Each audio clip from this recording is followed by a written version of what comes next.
What's up, guys? Welcome back to another video. It is me, Cheer Salsa, and I'm at my other grandparents' house. You've seen this place back in like the summer 2020 and I think summer 2021. So here we are with another video. Brought my 77 model and my Rolls Royal down here with me. And while I was down here, I got a kilowatt meter. And I want to show you how it works and how I use my fans, because I didn't really see any of the collectors make videos on these. So, yeah. I noticed a lot of people on, like, Amazon reviews were saying that, like, these aren't working or whatever, but that's because they're not using them right. So I just want to kind of show, like, a little presentation of the kilowatt meter. This is my 77 model for a test, which is the Lakewood 1977 S223. They only made this for 1 year, so it's nicknamed the 77 model. So, because this combo has the first gen blades, but with a weird peach color. That's not the same as the second gen. So here's how this works. So you plug it into something. It's a 3-prong thing. So I'll plug in the fan. And the voltage doesn't really ever change. The minute it gets plugged in, it'll always read around 125. But the amps and watts are going to be 0 until I turn the fan on. Now, this fan, if you go to the back on the motor, it's rated for let's see, right there, 2.4 amps. So that's what you kind of want to look for. There's no wattage on this. There's the 60 hertz, but a lot of things are 60 hertz, so that doesn't really matter. Let's turn it on low. You see the amperage kicks up to 1.3. Now it's on low, so it's not going to get anywhere near 2.4. But on high, it will.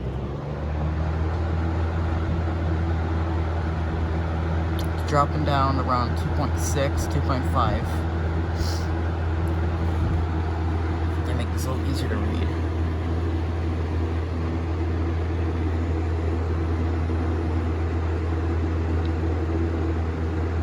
So that's around about right. The watts, 214, 60 hertz around about. The voltage doesn't really change. Here's the amperage.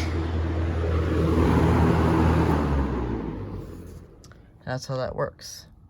Now, some people on like Amazon reviews are like plugging in their like refrigerator and then leaving it for like 3 days, and then it's melting the system, and then they complain. You're not supposed to leave this plugged in. I mean, if I left the fan plugged in, it'd be fine.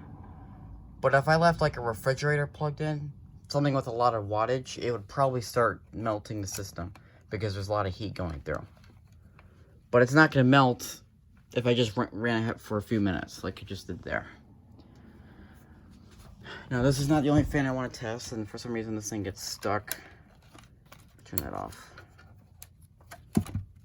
Alright, now what we're going to do is get this fan. You know what's weird? The cords are identical to these fans. This one's from 1977 and that one's 1972. I believe that's the Rolls Royal one. That's not going in there. Well, I guess we'll find out. Let's see what it is. Yep, that's the right one. Bring it over here. Set it to amps. Now this one's rated for 1.4 because it's got a smaller GE motor. So let's turn it on high, because high speed is the most amperage it can use. Like, that's the most power it'll use. So whenever it says like 1.4 amps, the way to test that is you want to run it on high, because high is the way to use the most power.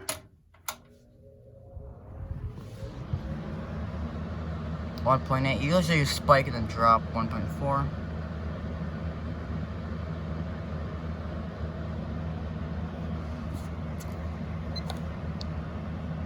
Half the watts the other fan, 60 hertz, 1.4 amps, basic stuff. We also have VA and PF. I don't remember what they stand for.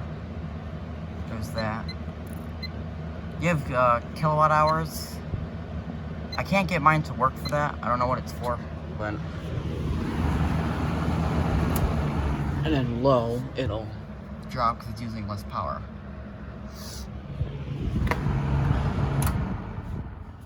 So that's how the kilowatt meter works for that. Now you're probably thinking, why in the heck would you want to plug in vintage fans to a kilowatt meter? Like, who cares? Well, this can come in handy because let's say I have this fan, right? Let's say I turn it on high and it's not going as fast as it should. Or maybe it's getting too hot too quickly. You know, it's overheating. I can plug it into there and see what it's running. If this is rated 2.4 and it starts running like 2.8 or something, then I know something's really wrong because it's drawing more power than it's supposed to. And that's when I want to, you know, open up the motor and look for damage. But based on the readings I'm getting, this fan is really healthy. This one's reading like around 2.5. That's okay. If it reads anything like 1 amp under, or not 1 amp, like 0.0 amp under, like 2.3 or 2.5, it's alright. But if it starts to run like, you know, 2.7 amps, then you know something's up.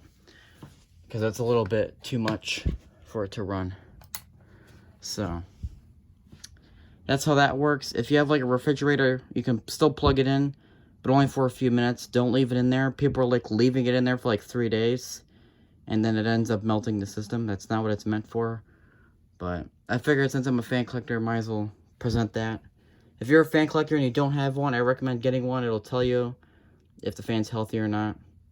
And it came in handy here. This fan needed some varnish on the motor, and it was running a little bit hot before the varnish, and when I put the varnish on, it came back down to normal, which is pretty cool. So hopefully you guys enjoyed this little thing, and I'll see you guys in the next one.